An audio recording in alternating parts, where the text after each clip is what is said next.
Video शुरू करने से पहले मैं संजय लीला भंसाली साहब को बहुत बहुत शुक्रिया अदा करना चाहता हूं। आरसीबी की परफॉर्मेंस, आईपीएल के रिजल्ट और करियर में लगे बम्बू के चक्कर में लाइफ में फुल ऑन इंसोम्निया हो रखा था। ना दिन में नींद आती थी, ना साली रात में नींद आती थी। जब से हीरा मंडी के एपिसोड आए हैं भैया, आधा एपिसोड देख के ऐसी बढ़िया नींद आती है, सीधे सवेरे आँख खुलती है, मजेदार। अरे अभी तो लोगों की प्लेलिस्ट से मेनू विदा करो डिलीट भी नहीं हुआ था कि नेटफ्लिक्स का नया शो भी आ गया। जितनी तेजी से नेटफ्लिक्स अपने बड़े बड़े प्रोजेक्ट छोड़ रही है, उतनी तेजी से तो भाई साहब लोग कांग्रेस पार्टी को नहीं छोड़ रहे। हंसो मत, डार्क जोक था ये। खैर, संजय लीला भंसाली साहब का नया शो आया है नेटफ्लिक्स पर कॉल्ड हीरा मंडी, और मेरे हिसाब से परफेक्ट शो है फॉर नेटफ्लिक्स एंड चिल। पीछे बैकग्राउंड पे इंडियन रेस्टोरेंट में बजने वाली म्यूजिक धीरे धीरे बजती रहेगी और सामने आप स्ट्रेस फ्री होकर चिल भी कर सकते हैं। Wow, applies only to same religion वाले कपल। इंटर रिलीजन वाले कपल तुम लोग साले कहाँ स्ट्रेस फ्री चिल करने का सोच रहे हो? मतलब मारूंगा बहन, डर नहीं लगता? खैर, नेटफ्लिक्स का नया 8 एपिसोड्स का शो आया है कॉल्ड हीरा मंडी। उसके मैंने 5-6 एपिसोड देख के अपने आप ही बंद कर दिया। कैसा लगा वो शो और कैसा नहीं, वो सारी बातें आप लोग को बताऊंगा अगले 5 पॉइंट्स में। Well, that's because I am there and you are watching.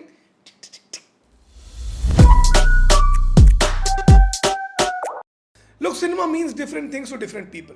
कुछ लोगों के लिए दिमाग घर पर छोड़कर बाहर जाके एंजॉय करने का साधन है, कुछ लोगों के लिए फैशन और स्टाइलिंग की इंस्पिरेशन बटोरने का साधन है, और बहुत से लोग तो ऐसे भी जिनके लिए ये वोट बटोरने का साधन है। पर्सनली मेरे लिए ये एक कहानी को बताने का तरीका है, लेकिन संजय लीला भंसाली साहब के लिए ये उनके एस्थेटिक्स शो ऑफ करने का एक तरीका है। एक तो जब से इंटरनेट पे नल्ले बेरोजगार छपड़ी चप्पल चोर लौंडों ने कब्जा कर लिया है, एस्थेटिक वाले लौंडे बेचारे कहाँ जाए अपने एस्थेटिक दिखाने के लिए? इसका उपाय निकाल दिया संजय लीला भंसाली और उनकी पूरी की पूरी क्रू ने, बिकॉज उन्होंने अपना पूरा का पूरा बिहेंस का काम एक शो में डाल के निकाल दिया नेटफ्लिक्स के सामने। संजय सर कुछ साल पहले गंगूबाई काठियावाड़ी नाम का एक ब्रॉडवे प्ले रिकॉर्ड करके आए थे और उनको थिएटर में रिलीज कर दिया था। इस बार उन्होंने नेटफ्लिक्स पर रिलीज करी उन्हीं थीम्स के अराउंड अपनी शो कॉल्ड हीरा मंडी। क्या क्या लगा उस शो के बारे में आप लोगों को सारी बातें बताता हूं, और सबसे पहले शुरुआत करता हूं पॉइंट नंबर 1, यानी कि the plot of the show से। शो का प्लॉट 1920 से 1945 के लाहौर में एस्टैब्लिश्ड है। कहने को तो उस समय दुनिया के 1/4 हिस्से पे अंग्रेजों का राज हुआ करता था, लेकिन लाहौर पे उस समय राज हुआ करता था तवाइफों का। एक वो वक्त था साहब जब लाहौर पे तवाइफें राज किया करती थी, एक ये वक्त है जब चने में घी डाल के जीला राज किया करता है लाहौर में। बहरहाल, हीरा मंडी में तवाइफों का राज है और वहां के नवाबों का भी। एक तो इसकी माँ का लाहौर में इतने नवाब है इस शो के हिसाब से, जितने तो दिल्ली में अग्रवाल स्वीट्स नहीं है। जिसको देखो वो साला नवाब है। फरजीन खान नवाब साहब है, अध्ययन सुमन नवाब साहब है, शेखर सुमन नवाब साहब है, सब के सब नवाब के 14 इसी शो के अंदर आ गए। खैर, यहाँ 2 मेजर हवेलियां हैं, एक का नाम है ख्वाबगाह और दूसरे का नाम मैं वो भूल गया। हाँ, याद आ गया, दूसरे का नाम शाही महल। और ये लाहौर की कदीमी कोठियां हैं साहब, आजकल के स्पा पार्लर नहीं है कि कोई भी उल्लू का पट्टा 1200 रुपए ले आएगा, तेल मालिश करा के चलता बनेगा। यहाँ आते हैं बड़े बड़े नवाब के 14, जिनको नाच गाने और सेडक्शन के थ्रू एंटरटेन किया जाता है। ये पूरी की पूरी कहानी टेक्निकली इन 2 हवेलियों की है और उनके अंदर रहने वाली अलग अलग तवाइफों की कहानी है। ये कहानी उन हवेलियों में रहने वाली औरतों की है, उनकी जहनियत की है, उनकी रूथलेसनेस की कहानी है, जासूसी की कहानी है, और ये पूरे का पूरा सेटअप इन तवाइफों के अराउंड ही बिल्ट है। अब देखो, ऑन पेपर ये बहुत ही बढ़िया कहानी है भाई साहब। 1940 का भारत है, दुनिया में वर्ल्ड वॉर हो रही है, यहाँ आज़ादी के लिए मुहिम काफ़ी तेज़ हो रही है, और लाहौर जैसा बड़ा शहर है और उसके अंदर रहने वाली तवाइफों की कहानी है। कहानी ऑन पेपर बहुत ही बढ़िया निकलती अगर उस पर ध्यान दिया जाता तो। क्योंकि आप खुद सोचिए कि इस पूरे के पूरे कॉन्टेक्स्ट में इन औरतों की कहानी कितनी इंटरेस्टिंग हो सकती है। कैसे वो अपनी मजबूरी, अपने हुनर, अपनी महत्वाकांक्षाओं को संभालती हैं, और इनके दर पर आए हुए जो नवाबजादे और अंग्रेज हैं उनको कैसे मैनेज करती हैं। लेकिन लाइक आई सेड, पिक्चर का पूरा ध्यान कहीं और था। फिल्म का पूरा ध्यान फिल्म को सुंदर बनाने में था। ठीक है भैया, पिक्चर सुंदर है, लेकिन कब तक उस सुंदरता को देखूं मैं? अबे भैया, सिनेमा हो या शादी, एक समय के बाद सुंदरता बोर करने लगती है। इतने बढ़िया प्लॉट को जिस तरह से ट्रीट करा गया है वो काफ़ी डिसअपॉइंटिंग था। शो आपको बहुत ही ज़्यादा बोर कर देता है और कहीं पर भी आप शो से कोई भी कनेक्ट नहीं बना पाते हो। So for the plot thumbs up, for the treatment thumbs down. Point number 2, the performance of the show. Show के अंदर भैया कास्टिंग नहीं करी गई है, शो के अंदर भर्ती हुई है भर्ती। और जैसे रियल लाइफ में अक्सर होता है, ऐसा लग रहा है यहाँ पर भी भर्ती के समय पर्चे लीक हो गए थे, बिकॉज जो एक्टर ने आगे एक्टिंग करी है, ऐसी एक्टिंग तो भैया ना ही करते तो बेहतर था।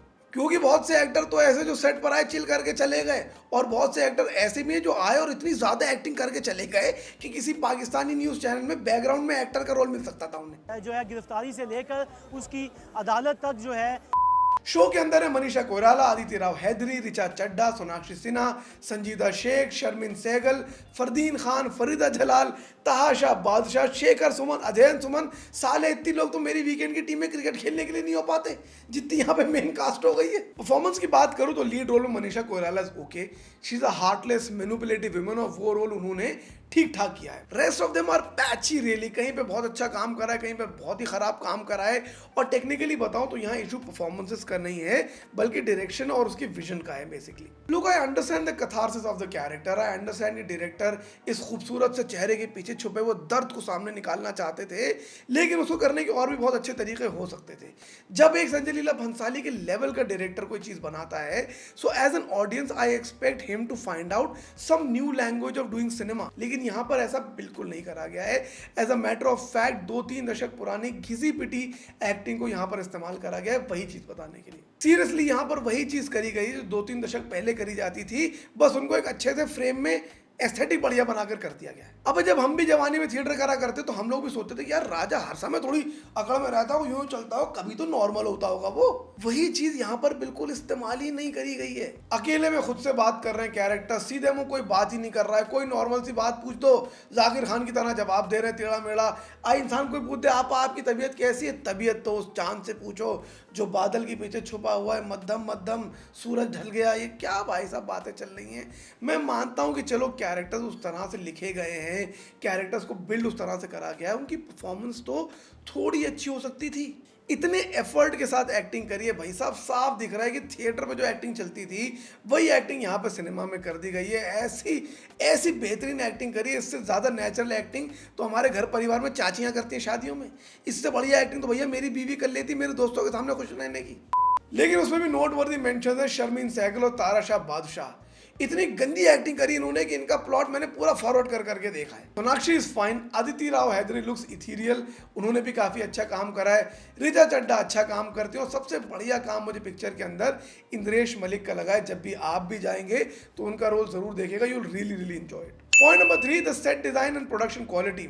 शो के अंदर डायरेक्टर संजय लीला भंसाली साहब हैं, राइटर वही हैं, प्रोडक्शन उन्होंने करा है, एडिटिंग उन्होंने करी है, म्यूजिक भी जहाँ तक मैं समझता हूँ उन्होंने ही करा है। और जितना का जितना पैसा बचाया सारा काम खुद करके वो सारा का सारा प्रोडक्शन डिजाइन में उड़ा दिया गजब। Which in all fairness are beautiful. इतनी डिटेल, इतनी ब्यूटी एक एक फ्रेम में डाली उन्होंने।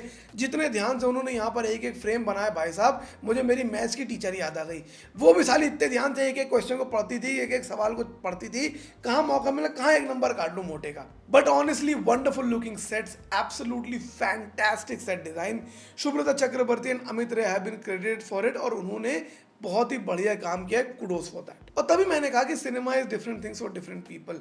सेट डिजाइन बहुत अच्छा और बहुत से लोगों के लिए शायद वो ग्रैंडियोर बहुत इंप्रेसिव लगता हो, लेकिन कब तक ही देख लोगे उस सुंदर चीज को भाई। अगर मुझे खूबसूरती देखनी है मैं अपनी बीवी को देख लूंगा भाई, मैं काय को बैठ के सेट डिजाइन देखता रहूं 8 एपिसोड तक। और ये तो चलो सेट्स थे, लेकिन जो बाकी का लाहौर बनाए वीएफएक्स में, वो हीरा मंडी कम गंगूबाई काठियावाड़ी का कमाठीपुरा ज्यादा लग रहा था यार। 1940 का लाहौर है, इमेजिन करो कितना कुछ हो रहा होगा वहां पर।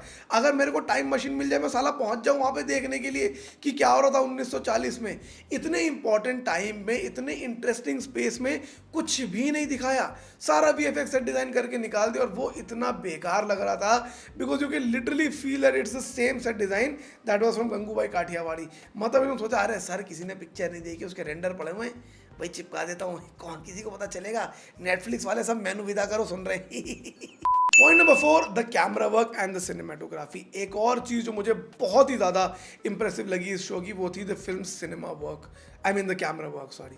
हालांकि बहुत से लोग कंप्लेन कर रहे हैं कि शो ओवरऑल बहुत डार्क है, अंडर एक्सपोज सा था, but I think that really added character to these कोटीज। फिल्म के कैमरा वर्क के लिए सुदीप चैटर्जी साहब, महेश लिमाय साहब और हुएन सेंग मोहपात्रा साहब को भी क्रेडिट करा गया है। अगर मैंने इनमें से किसी का नाम गलत प्रोनाउंस करा तो बहुत बहुत सॉरी, लेकिन आपका काम बहुत बहुत बढ़िया लगा। मुझे एक इंटरेस्टिंग चीज़ ऐसी भी लगी कि उन्होंने बहुत सी जगह पर डार्क एलिमेंट इसलिए भी इस्तेमाल करा है बिकॉज बहुत से समय शो के अंदर उन कैरेक्टर्स के घरों में लाइट नहीं आ रही होती थी और ये इतनी यूनिक चीज़ मुझे लगी। जिस तरह से उन्होंने वार्म टोन्स को, डार्कनेस को ट्रीट करा है वो बहुत ज़्यादा इंटरेस्टिंग था। And together with the set design and the production design of the show ये चीज़ें बहुत ही अच्छी निकल कर आती हैं। So kudos where it's due. Point number 5, interest. भैया शो की कहानी कैसी भी हो, अगर उसमें किसी को इंटरेस्ट नहीं आएगा तो कैसे बैठ के 8 एपिसोड कंप्लीट करेगा। मैंने पिछले भी कई रिव्यूज़ में बोला है कि आप मलयालम सिनेमा को देखें कि कितनी सिंपल सी कहानी को भी इतना इंटरेस्टिंग बना देते हैं। यहाँ पर तो अच्छी कहानी थी, अच्छे कैरेक्टर्स थे, अच्छी सिचुएशन थी, तब भी आपका ज़रा भी इंटरेस्ट नहीं आता है शो के अंदर। अबे मैं क्या करूं इतने अच्छे दिखने वाले शो का जब मेरा मन ही नहीं लग रहा उसको देखने में। लैपटॉप का वॉलपेपर बना लूं क्या आदित्य राय हौजरी का स्क्रीनशॉट लेके। Honestly the show is boring, it's a snooze fest. ना किसी कैरेक्टर से आप कनेक्ट कर पाते हो, ना एम्पैथाइज आप कर पाते हो। देश में इतना कुछ हो रहा है वो सब भी दिखाया, उससे भी आप कुछ कनेक्ट नहीं कर पाते हो। ओवरऑल शो बढ़िया चलता रहता है, चलता रहता है, आप बैठे देखते रहते हो।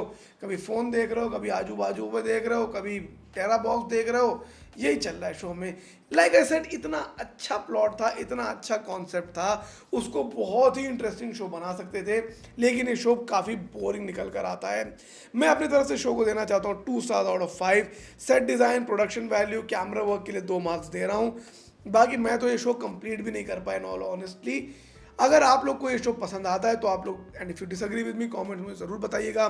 बाकी अगर आप लोग को मेरी पॉइंट्स अच्छे लगे तो उस वीडियो को लाइक कर लीजिएगा और मेरे बाकी के वीडियोस भी चेक करेगा। और उन सब चेक करने के बाद अगर आपको लगे कि ये लड़का तो एक सब्सक्राइब डिजर्व करता है तो टुडुंग सब्सक्राइब करके घंटा दबा दीजिएगा। अब काहे को मेरा मुंह देख रहे हो, जाओ भाई।